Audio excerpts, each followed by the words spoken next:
CubeSandbox is an instant, concurrent, secure, and lightweight sandbox platform built for AI agents. Every agent task runs inside its own dedicated micro-VM, a fully independent kernel with complete OS-level isolation. Cold start in under 80 milliseconds, memory overhead of just 5 megabytes, instant startup with minimal footprint.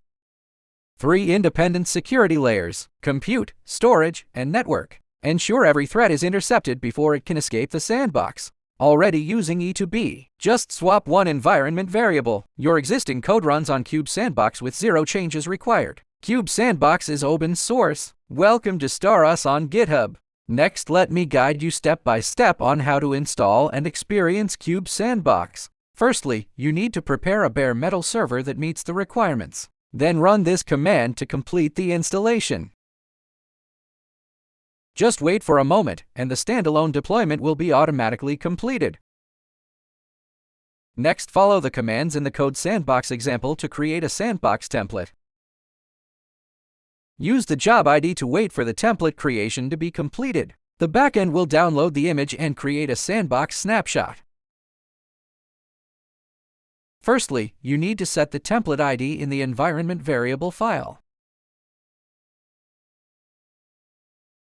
Next, run the script to create a code interpreter sandbox. Then execute Python code within the sandbox, and we can see the output of the execution results.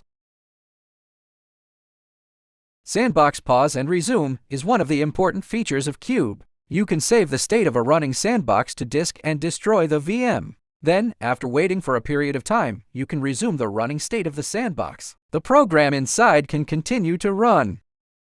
The CubeSandbox provides the ability to control inbound and outbound network policies. You can freely configure network isolation for the sandbox.